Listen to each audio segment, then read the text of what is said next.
Aujourd'hui, je voulais vous proposer de lire un article, le lien entre le quotient intellectuel, ou QI, et les comportements violents dans la population générale anglaise. Contexte. Les données sur le lien entre le quotient intellectuel, QI, et les comportements violents sont rares. Les données pour la population adulte au Royaume-Uni manquent. Notre objectif est d'examiner le lien entre le QI et les comportements violents à l'aide de données communautaires représentatives au niveau national du Royaume-Uni. Ils définissent comportement violent par combat physique ou avoir délibérément frappé quelqu'un sur les 5 dernières années. La prévalence des comportements violents décroît linéairement lorsque le QI augmente. 16,3% pour les QI entre 70 et 79. 2,9% pour les QI entre 120 et 129. Prévalence de violence chez les gens avec un QI entre 70 et 79, 16,3%, 80 à 89, 14,1%, 90-99, 11,4%, 100-109, 7,9%, etc., etc. Après avoir pris en compte la démographie, les facteurs comportementaux, les difficultés pendant l'enfance, les pathologies psychiatriques. On retrouve un lien entre bas QI et comportements violents dans la population générale au Royaume-Uni. Il faudrait plus d'études pour déterminer comment un QI bas peut amener à des comportements violents, et si des solutions sont possibles pour les groupes à haut risque. Je sais pas. Peut-être que le fait de ne pas pouvoir progresser par son intelligence, par ses idées, ne pas arriver à convaincre et influencer par le verbe, pousse certains à utiliser leurs points pour s'exprimer. Fille ou pas fille, je vous dis ça toutes les deux. Allez, on va survoler un deuxième article vite fait, qui dit quasiment la même chose que le précédent, suivi d'une cohorte depuis la naissance, intelligence et comportement criminel, examen de la forme de l'association, les différentes dimensions de l'intelligence et nature des délits et crimes. Les services de renseignement arrivent à prédire un large éventail de comportements criminels et antisociaux, notamment les comportements violents et la délinquance chronique. Les résultats de cette littérature ont montré que les individus ayant un niveau d'intelligence plus faible, typiquement mesuré par le QI, ont tendance à être plus susceptibles d'adopter un comportement criminel. Malgré l'abondance de données en faveur de cette découverte, de nombreux aspects de la relation QI-délinquance restent flous, comme la forme de cette association. Certains points de vue s'attendent à une association discrète ou curviligne, tandis que d'autres supposent une association plus progressive ou linéaire. Cette étude contribue à cette littérature en examinant la forme de cette association QI et délinquance, dans une cohorte d'hommes finlandais nés en 1987 suivis depuis la naissance. La délinquance criminelle a été mesurée avec 9 indicateurs différents issus des documents officiels et des renseignements, a été mesurée à l'aide de 3 items du QI, maîtrise verbale, raisonnement mathématique et représentation spatiale, ainsi qu'une mesure composite. Les résultats montrent avec consistance une association largement linéaire, avec un aplatissement dans les plus bas et hauts scores de capacité cognitive. Nous discutons des implications de ces résultats dans de futures recherches. Pour information, on a suivi plus de 60 000 gosses depuis leur naissance, en 87, jusqu'en 2015, pendant quasiment 30 ans quoi. On voit que toutes les courbes ont la même gueule, selon les scores maîtrise verbale, raisonnement mathématique, représentation spatiale et composite. Le nombre moyen de crimes, toute forme de comportement criminel, condamnation pour crime, haute fréquence des crimes et délits, plus de 5, index de variété des crimes et délits, crimes violents, délits ou crimes contre les biens, infractions au code de la route, conduite sous influence. Étonnant, non? Voyons voir ce que Google Bard propose comme hypothèse pour le lien entre bas QI et comportement violent. Google Bard, quelles sont les explications possibles pour le lien entre le fait d'avoir un bas QI et les comportements violents et agressifs? Le lien entre un bas QI et les comportements violents et agressifs est complexe.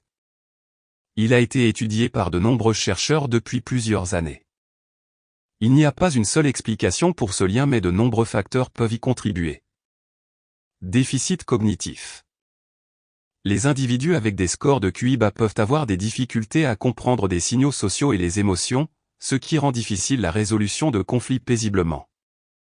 Ils peuvent avoir des difficultés pour planifier, réfléchir à l'avance, ce qui augmente le risque de comportement impulsif. Différences neurobiologiques. Certaines recherches ont montré qu'il y a des différences neurologiques entre les individus à bas QI et ceux à haut QI. Par exemple, certaines études ont montré que les individus à bas QI ont un plus petit cortex préfrontal, qui est la partie du cerveau responsable du contrôle des pulsions et la prise de décision. Expérience pendant l'enfance. Les individus avec un bas score de QI sont plus souvent confrontés à des difficultés pendant l'enfance comme des négligences, des abus, ou violences.